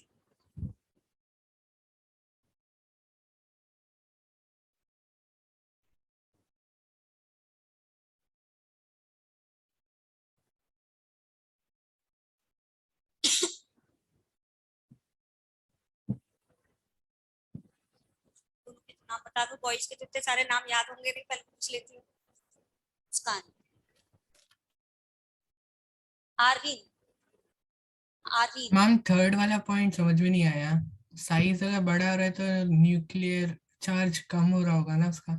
Size बढ़ रहा होगा तो बेटा आपको यदि याद हो तो ग्रुप में डाउनवर्ड जाने पर जेड इफेक्टिव तो कांस्टेंट रहता है, ग्रुप में डाउनवर्ड जाने पर जेड इफेक्टिव कांस्टेंट रहता है, लेकिन साइज हम बड़ा हुआ मानते हैं because of more number of shell. तो वहां पे जेड इफेक्टिव तो कांस्टेंट है, लेकिन हमारा यहाँ पे डिक्रीमेंट का रीजन क्या बताया था, बताओ मैंने? साइज बढ़ता है तो बेसिक स्ट्रेंथ कम क्यों हो रही है? क्या रीजन बताया था? Because of more number of vacant P और D orbital which increase delocalization of lone pair.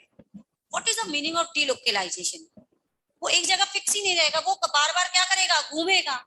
आपको कोई चीज सपोज डोनेट करनी है, फॉर एग्जाम्पल मेरे पास मान लीजिए, कैसे समझाऊं, मेरे दो इलेक्ट्रॉन हैं, प्रोटॉन, सपोज वो दोनों इलेक्ट्रॉन लोकेलाइज है, ठीक है, लोकेलाइज है। प्रोटॉन आया कि भाई मुझे इलेक्ट्रॉन चाहिए, वो लोकेलाइज है, कहीं नहीं जाते, तो मैंने तुरंत ये लो, ले जाओ, दे दिए। अब दूसरी सिचुएशन, दो इलेक्ट्रॉन है, ये लेकिन दोनों इलेक्ट्रॉन मन चले हैं, एक जगह टिकते ही नहीं है, ऑर्बिटल्स में घूमने चले जाते हैं। प्रोटॉन ने सोचा अरे सामने दो इलेक्ट्रॉन रखे हुए, चलो उसके पास चलते हैं। वो जैसे ही प्रोटॉन यहाँ आया, ये दोनों मन चले इलेक्ट्रॉन घूमने चले, घूम रहे हैं। अब आप बताओ ये एटम इनका डोनेशन कैसे करेगा, क्योंकि उसको डोनेट करने के लिए एक फिक्स ऑर्बिटल में तो रहना चाहिए। वो तो घूम रहे हैं, पता नहीं पी में है, थर्ड सेल के डी में है, फोर्थ सेल के डी में, हमें नहीं पता, वो तो डिलोकेलाइज हो रहे हैं। तो डिलोकेलाइजेशन से इलेक्ट्रॉन की स्टेबिलिटी तो बढ़ जाती है, क्योंकि उसका डोनेशन हुआ ही नहीं, वो कहीं गया ही नहीं, उसने रिएक्शन करी नहीं, इलेक्ट्रॉन की स्टेबिलिटी बढ़ गई। लेकिन हम जो पढ़ रहे हैं donation tendency of that atom, वो क्या हो गई, डिक्रीज हो गई।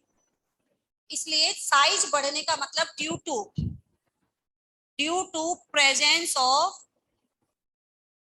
Presence of a large number of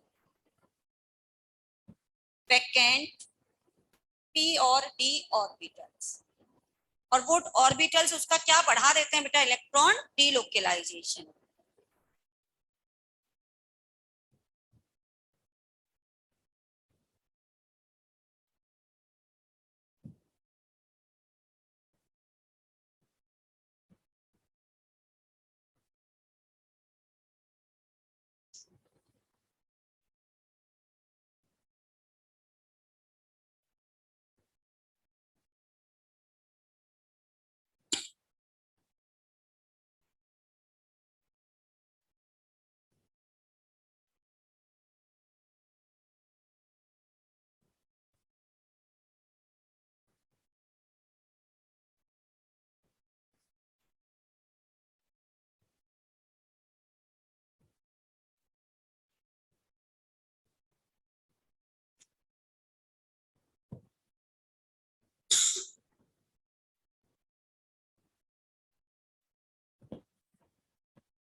ma'am second line में फ्लोरीन है। हाँ बेटा, फ्लोरीन F fine.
Solve.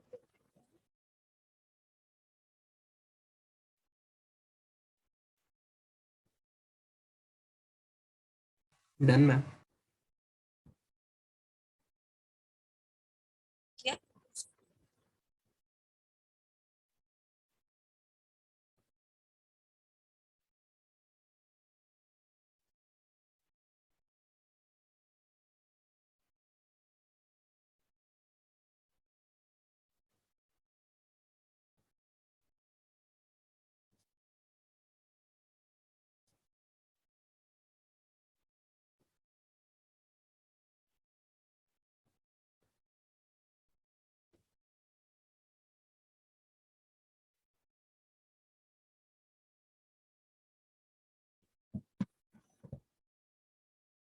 क्या डिस्कस करें? कर लिया तैयारी सभी ने? चलो फर्स्ट में सबसे अच्छा बेस कौन है? पक्का? NH3 और सबसे बुरा बेस कौन है? F minus CH4। CH4 यही सबसे इंपॉर्टेंट पॉइंट था इसमें, सबसे बुरा बेस कौन है? CH4। क्यों भाई? कार्बन की इलेक्ट्रॉन नेगेटिविटी तो सबसे कम है, कार्बन के पास डोनेट करने के लिए लोन पेयर नेगेटिव चार्ज ही नहीं है, वो बेस ही नहीं है। और मैंने क्वेश्चन दिया है कंपेयर बेसिक स्ट्रेंथ, CH4 तो बेस ही नहीं है। बेस होने के लिए कम से कम डोनेशन के लिए उसके पास लोन पेयर या नेगेटिव चार्ज तो हो। याद रखना, उसी को डोनेट कर सकता है, सिग्मा बॉन्ड को डोनेट नहीं करवाना है। इसलिए सबसे बुरा तो CH4 है, क्योंकि ये बेस ही नहीं है। बेस ये 3 है, इसमें इलेक्ट्रॉन डोनर एटम ऑक्सीजन, इसमें डोनर एटम नाइट्रोजन, ऑक्सीजन, और यहाँ डोनर एटम कौन है? फ्लोरीन। ये लिखा है if all are covalent then compare electron. वो एटम आपको आइडेंटिफाई करना है, फिर उसको देखना है वो पीरियड का है या ग्रुप का। पीरियड का है, वो पीरियड में सबसे कम इलेक्ट्रॉन नेगेटिविटी जिसकी होगी वो उतना अच्छा बेस होगा। केबी का ऑर्डर क्या है? बेसिक स्ट्रेंथ का ऑर्डर क्या है? ये हो गया। क्लियर है सभी को? डाउट इसमें किसी को डाउट तो नहीं है? चलो अब वही सेम क्वेश्चन है, लेकिन इस बार मैंने उसको CH3 माइनस कर दिया, इसीलिए अब इनमें सबसे अच्छा बेस कौन है? CH3 minus. इस बार CH3 सबसे माइनस। अच्छा बेस कौन है? CH3 minus. क्यों? क्योंकि CH3 माइनस लगाते ही अब इस एटम के पास भी डोनेट करने के लिए कौन आ गया? Negative charge. और नेगेटिव चार्ज या फिर लोन पेयर है विद कंप्लीट ऑक्टेट, तो ये कंफर्म है कि वो बेस है, और बेस है तो कंपेयर करो। कार्बन, यहाँ नाइट्रोजन, यहाँ ऑक्सीजन, यहाँ फ्लोरीन। वही सेम क्वेश्चन का सिर्फ कंसेप्ट समझाने के लिए।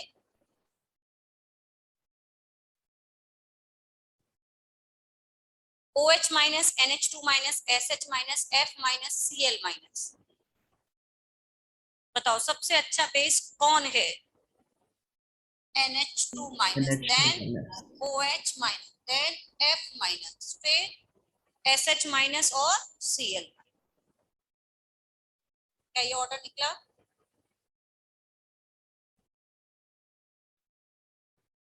इधर जाने पर भी डिक्रीमेंट हो रहा है, डाउनवर्ड जाने पर भी डिक्रीमेंट हो रहा है। जो लेफ्ट साइड है उसकी बेसिक स्ट्रेंथ ज्यादा होगी। ये किसी का किया सही आया? चलो H2 और H2 है, जब ये कर लिया तो ये तो वैसे ही बहुत आसान है। FCl BRI, ये तो और भी ज्यादा आसान बना दिए।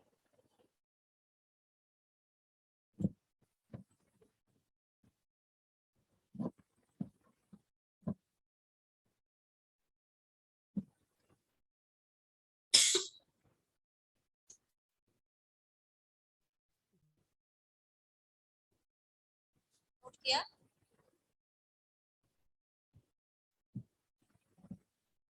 अभी इसी पॉइंट में ही नेक्स्ट एग्जांपल ध्यान से देखना बेटा।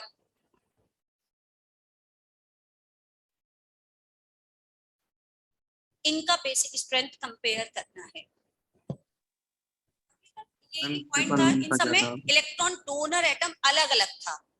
वो पीरियड में था, किसी में ग्रुप में था, तो उसने कंपेयर किया। बताओ यहाँ इलेक्ट्रॉन डोनर एटम कौन है? ये भी कौन है? कार्बन। ये भी कौन है? कार्बन। इस बार मैंने आपको जो इलेक्ट्रॉन डोनर एटम बना के दिया वो सेम ही बना के दिया, केवल क्या चीज डिफरेंट करके दे रखी है? उसका हाइब्रिडाइजेशन। अब इसका मतलब एटम सेम है तो जरूर इसका आंसर कहीं ना कहीं हाइब्रिडाइजेशन से जुड़ा होगा। और मैं ये कह रही हूं, अलग से कोई पॉइंट नहीं, इसी पॉइंट का ही पार्ट है। ये है sp3, ये है sp2 और ये है sp। एक पॉइंट पढ़ा था हमने, percentage of s character directly proportional to En। और पहला पॉइंट हमें क्या बता रहा है? इलेक्ट्रॉन नेगेटिविटी बढ़ेगी तो बेसिक स्ट्रेंथ क्या होगी? कम होगी। यदि आपके पास सपोज ऐसा आ जाए एटम सेम है लेकिन उसका हाइब्रिडाइजेशन डिफरेंट है, तो हाइब्रिडाइजेशन से आप उसकी क्या निकालोगे? परसेंटेज ऑफ एस कैरेक्टर, जो En को डिसाइड करेगा। बताओ इनमें सबसे अच्छा बेस कौन है? क्यों? क्योंकि sp3 में परसेंटेज ऑफ एस कैरेक्टर सबसे कम। इसी में मान लीजिए अब मैंने आपको ये क्वेश्चन दिया, बताओ इन दोनों में कौन सा कंपाउंड ज्यादा बेसिक है? Which compound is more basic? First पहला या वाला। second? Ma'am first one Which compound is more basic? Question यही है। तो कैसे First. करोगे? Electron donor atom nitrogen, electron donor atom nitrogen. पहले आपने देखा आयनिक है, कोवेलेंट कोवेलेंट, फिर देखा एटम वो भी सेम ही है, तो फिर उसका अपन को क्या निकालना है? परसेंटेज ऑफ एस कैरेक्टर, क्योंकि S character directly related with EN. अब जल्दी से बताओ ये कौन सा हाइब्रिडाइज है और sp3 ये कौन सा हाइब्रिडाइज है? ऑब्वियस है बेटा, बेसिक स्ट्रेंथ किसकी ज्यादा हो गई? फर्स्ट की। आया समझ में? कोई भी एग्जांपल आपको बना दूं, CH3CH2OH एथेनॉल, CH3CHO, बताओ एथेनॉल में और एसिटाल्डिहाइड में किसकी बेसिक स्ट्रेंथ ज्यादा होगी? फर्स्ट फर्स्ट वाली। वाले की। क्यों? Again sp3 sp2, CH3CH double bond NH, CH3C triple bond N, दोनों में किसकी बेसिक स्ट्रेंथ ज्यादा है? फर्स्ट पहले की। sp2 sp, क्योंकि ये तो डोनर एटम है ही नहीं, सिर्फ डोनर एटम का हाइब्रिडाइजेशन निकालना है, और डोनर एटम का hybridization directly related with EN. Percentage of S character कोई अलग ही पॉइंट नहीं है, वो ईएन का ही पॉइंट है। ये 4 एग्जांपल और नोट करो जल्दी।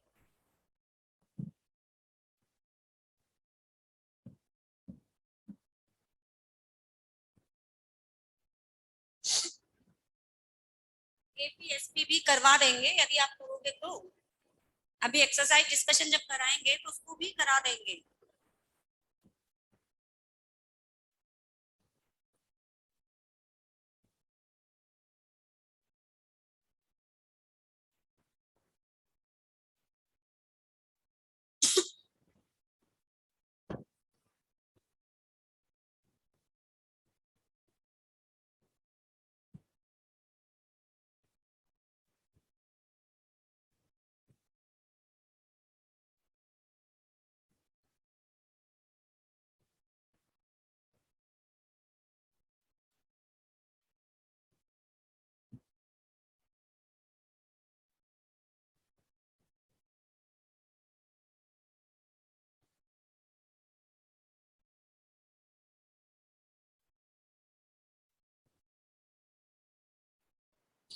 मैम इलेक्ट्रोनेगेटिव बढ़ने पे बेसिक स्ट्रेंथ डिक्रीज करती है। इलेक्ट्रॉन नेगेटिविटी बढ़ती है तो परसेंटेज ऑफ एस कैरेक्टर बढ़ते हैं। मैम तो बेसिक स्ट्रेंथ डिक्रीज होती है उससे। बेसिक स्ट्रेंथ तो डिक्रीज होगी ना। ये पॉइंट तो अभी अपन ने तो सिर्फ मैंने ईएन से रिलेट किया। अब आप बताओ, ये तो मैंने लिखाया है ना सेकंड पॉइंट, ईएन बढ़ेगी तो बेसिक स्ट्रेंथ क्या होती है? कम। इस सेकंड पॉइंट अपन यही तो लिख रहे हैं, if element belong to period compare EN, ये लिखा है। ईएन बढ़ेगा तो बेसिक स्ट्रेंथ कम होगा। एक तो ईएन कंपेयर करने का रास्ता होता है पीरियड से, या फिर ईएन कंपेयर करने का दूसरा तरीका क्या होता है? Percentage of S character. Percentage of S character directly proportional two electron negativity. Electron negativity बढ़ेगी, केबी की स्ट्रेंथ, केबी की वैल्यू क्या हो जाएगी? कम। मैम इलेक्ट्रोनेगेटिविटी में और साइज में किसको प्रायोरिटी ज्यादा देते हैं? इलेक्ट्रॉन नेगेटिविटी में और साइज में। साइज में हमेशा साइज को प्रायोरिटी। बेटा इलेक्ट्रॉन नेगेटिविटी और साइज में मैंने अभी आपको शायद दिखा भी दिया था, क्वेश्चंस भी इतने सारे करा दिए ग्रुप के। ग्रुप में और साइज में मैंने अभी बोला भी था, लिख लो, जहां भूल जाओगे तो लिख लो। साइज और इलेक्ट्रॉन नेगेटिविटी, यानी some elements belong to period and some elements belong to group, then decrement कहां ज्यादा होता है?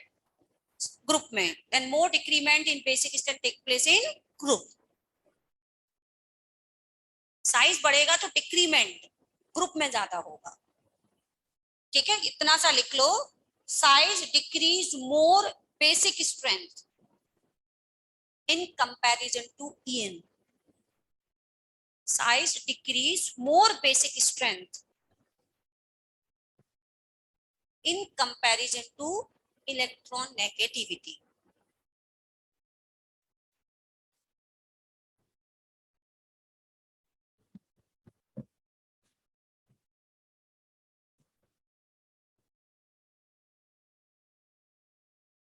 पॉइंट नंबर 3,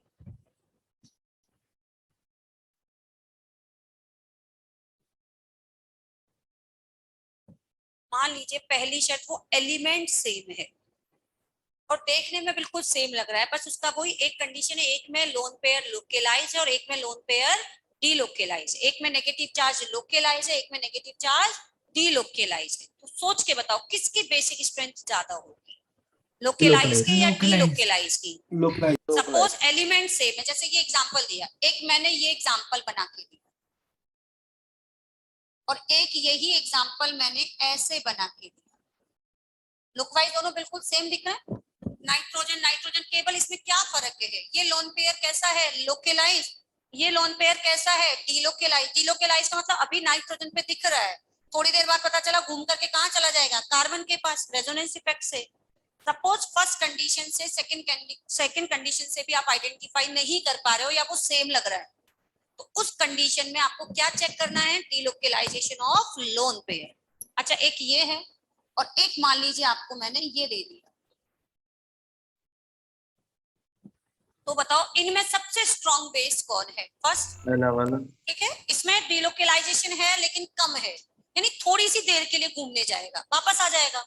जितना ज्यादा कॉन्जुगेशन होगा, जितना एक्सटेंडेड कॉन्जुगेशन होगा, यानी वो लोन पेयर एक बार निकल गया घूमने, एक तो मैं आपको अलाउ करूं सपोज किसी बच्चे को कि जाओ कोटा घूम के आना है, तो आप कोटा को एक दिन में घूम लोगे, सुबह निकलोगे शाम को वापस घर आ जाओगे। एक आपको कहें ये ले बेटा पैसे, ये ले गाड़ी और घूम के आओ इंडिया, पूरा इंडिया, यानी एक्सटेंडेड कॉन्जुगेशन, तो कब तक लौट के आओगे पता नहीं, क्योंकि लंबा चलेगा, फिर तो 2 दिन में आओगे, 10 दिन में आओगे, पता नहीं, तो टाइम बढ़ेगा, हो सकता है आएंगे नहीं, कहीं जाके बस गए होंगे, पता चला 10 साल बाद ढूंढने जा रहे हैं, गोवा में बैठा हुआ है बच्चा, है ना। तो सेम सिचुएशन, जितना लंबा कॉन्जुगेशन होगा, यानी जितना ज्यादा कॉन्जुगेशन होगा, वो लोन पेयर उतना ज्यादा टाइम के लिए डीलोकेलाइज होगा, और जितने टाइम के लिए डीलोकेलाइज हो रहा है, यानी उसके रिवर्स उसी नाइट्रोजन पे आने के चांसेस क्या होगा, एक कम, वो तो घूम रहा है। तो जितना ज्यादा डीलोकेलाइजेशन होता है of that negative charge and lone pair, उसके डोनेशन टेंडेंसी उतनी ही क्या हो जाती है, कम, क्योंकि वो तो स्टेबल हो गया, घूम रहा है आराम से, मजे ले रहा है, काय का डोनेशन भूल जाएगा वो तो सारा, तो उस केस में बेसिक स्ट्रेंथ क्या हो जाएगी, कम हो जाती है। ठीक है, तो जो थर्ड पॉइंट है उसको लिख लेते हैं, if electron donor atom same, then compare delocalization of lone pair or negative charge of electron donor atom.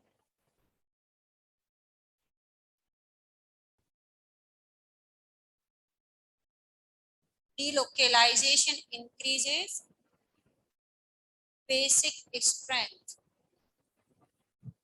decreasing.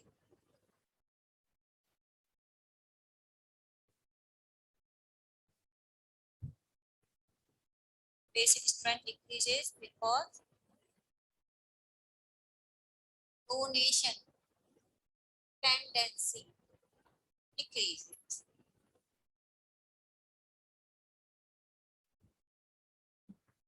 If electron donor atom say, then compare delocalization of lone pair oblique negative charge. Negative charge को मैं इस तरह से लिख देती हूँ minus N P, negative charge of electron donor atom.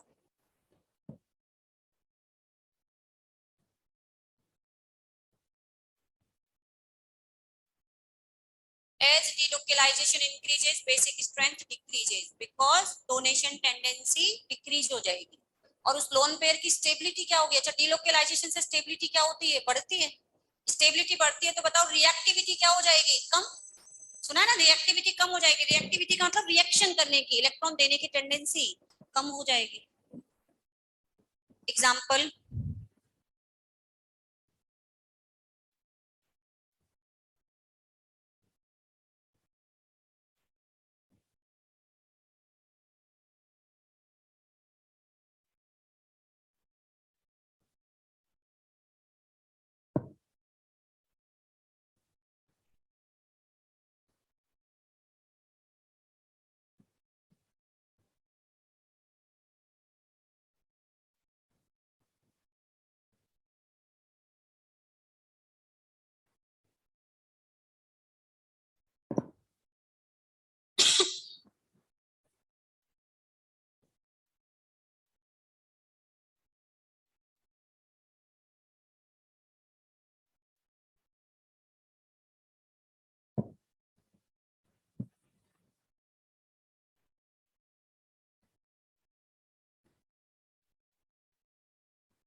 अभी आप लोग सभी केवल डीपीपी आपकी सभी की हो गई थी, क्योंकि जैसे PA2 में जब मैंने पढ़ाया तो बच्चे ये बोले हैं, क्योंकि वो भी आप में से ही बने बैच में, मैम डीपीपी होमवर्क में दी थी, डिस्कस नहीं हुई है।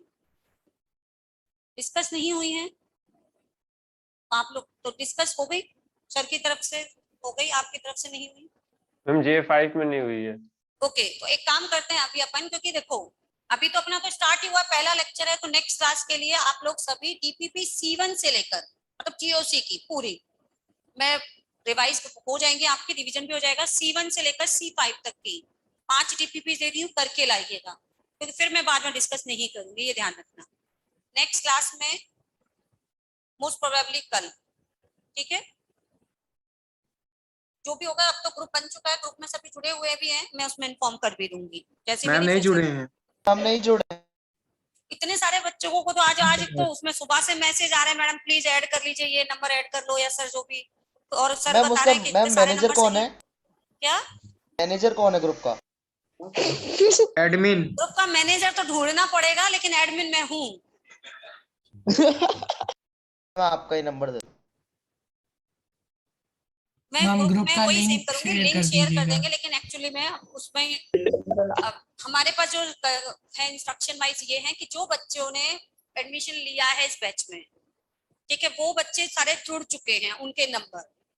अब होता क्या है कि कई बार फेक स्टूडेंट लाइक, अब क्या बोले, सब समझदार हो तो वो अपने दोस्तों को नंबर से लिंक से जोड़ते जा रहे हैं, क्योंकि आज सुबह से उसमें इतने मैसेज आ रहे हैं, तो मैंने फिर उपेंद्र सर को मैसेज भी किया कि भाई इतने सारे बच्चे नहीं जुड़े हैं, तो इनको एक साथ आप ही जोड़ लो कि मैम जो, इसीलिए आप देखना ग्रुप में जिस बच्चे का रियलिटी में नहीं जुड़ा है वो अपना रोल नंबर भेजो मुझे, उसमें नंबर डालना, रोल नंबर, तो फिर वो चेक करेंगे कि ये रोल नंबर का बच्चा जुड़ा हुआ है, तो उसके बाद यदि वो जुड़ा हुआ है तो वो दोबारा ऐड हो ही नहीं सकता फिर उसमें, मतलब ठीक है, क्योंकि क्या हो रहा है कि उसमें स्ट्रेंथ मैम वाइज अभी गलत आपके नंबर जोड़ एडमिशन रखा है, स्ट्रेंथ दूसरा वाइज वाला जोड़ दिया है मेरा। एडमिशन स्ट्रेंथ वाइज आपके बैच में स्ट्रेंथ है 76 बच्चे, और अभी तक 76 स्टूडेंट है ना, और ग्रुप में बच्चे जो हो रहे हैं वो 80 क्रॉस करते जा रहे हैं, मतलब हाँ, तो मैम जो इसलिए नंबर कि जोड़ा है वो फिर वो उसमें दूसरा लिख रहे हैं है। ये मेरे फादर का नंबर है, डबल मेरे नंबर है ब्रदर ना? का नंबर है, मेरे भाई का, तो भाई पहले से तो चल रहा होगा वो नंबर, अभी अचानक से फादर ब्रदर का कैसे हो गया वो नंबर? हमने पहले भी चेंज करवाए थे। पहले ठीक है, पहले आप चेंज देखो, मैं करवाए थे आपके मैम, लिए नहीं कह लेकिन रही हूँ, जो वो नहीं है। जेन्युइन है वो आप लिखो मैसेज वाइज अपना रोल नंबर, मैं इस बैच का हूँ, फिर आपका मैं आपको लिंक शेयर कर दूंगी, ठीक है। चलो पहले ओके 3 मैम। एग्जांपल्स में लिख लेते हैं फटाफट से, बताओ।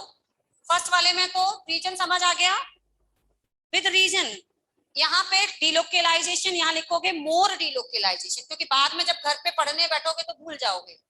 मोर delocalization, less delocalization, no localize. इसी तरह इन दोनों में किसका ज्यादा हो गया? फर्स्ट लोकलाइज, ऐसे लिखा करो बेटा, यहाँ लोकलाइज और ये डिलोकलाइज। अब जैसे कई बार ऐसा आपको बना के दे देगा P और Q, बताओ दोनों में से किसका बेसिक स्ट्रेंथ ज्यादा है? Q, क्योंकि ये कैसा है? डिलोकलाइज, और ये कैसा है? लोकलाइज। ठीक है, अभी स्टार्ट हुआ है, अभी तीसरा ही पॉइंट है, टोटल ऐसे 7 पॉइंट्स हैं कंपेयर करने के, साइक्लिक, फिर मान लो वो भी सेम है डिलोकलाइजेशन, तो एडजेसेंट ग्रुप का MHCI भी इफेक्ट देखेंगे।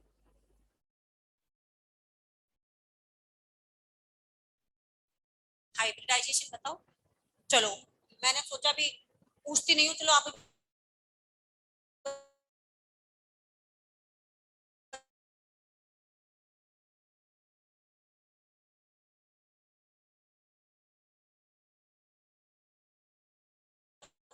तो किसका लोकलाइज है?